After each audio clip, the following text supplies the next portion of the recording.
Не престануваат вработувањата во јавниот сектор. Додека владата тврди дека сака дел од службениците да ги префрли во приватниот сектор, нудејќи им поволни пакети за да го намали преобемниот државен апарат, секојдневно фрчат огласи за вработување во администрацијата.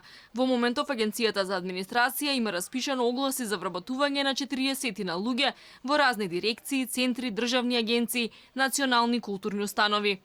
Најголем број вработувања, 13, ки има во новоформираната Агенција за примена на јазикот, што го зборуваат најмалку 20% од граѓаните. Македонци, албанци, еден турчин и еден ром, за примања што варираат од 20 до 38.000 денари, ќе работат како државни советници за преведување и лекторирање, раководители на сектори и оделенија, помлади соработници. 8 нови вработувања ќе има и во Дирекцијата за заштита и спасување. Платите таму почнуваат од 21.000 до над 28.000 денари. Во Центарот за управување со кризи предвидени се 7 вработувања за кои следуваат плати од 15.500 до 37.000 денари. Агенцијата за вработување распиша оглас за 5 работни места, од кои 4 за раководители на центрите за вработување во Охрид, Стругар, Есен и Валандово, за плати од 28.300 денари месечно. Агенцијата за супервизија на осигурувањето распиша оглас за 2 советници, турчин и албанец, за плата од скоро 42.000 денари и помлад соработник албанец за плата од 29.500 денари.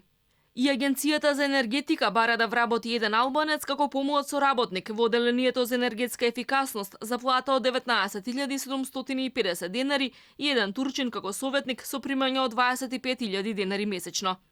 Највисоки убедливо се платите во Агенцијата за цивилно воздухопловство, но и квалификациите што се бараат од вработените се најголеми. Платите на тројцата ново вработени ќе се движат од 45.600 до дури 117.600 денари месечно. Огласи за вработување има и во националните културни установи во градовите во внатрешноста. Владата тврди дека се труди да го намали бројот на вработени во јавниот сектор. Бизнисмените вчера отворено изразија сомнеш дека оваа реформа ќе стане реалност. Од Сојузот на стопански комори прашуваат како административците ќе се убедат да преминат во приватниот сектор кога кај нив платите се многу пониски. Истовремено владата ги покачува платите на одредени категории вработени. Овој месец за 16 и 22% беа зголемени платите на воспитувачките и негователките во градинките, односно на социјалните работници. Јавниот сектор брои 130.000 лица.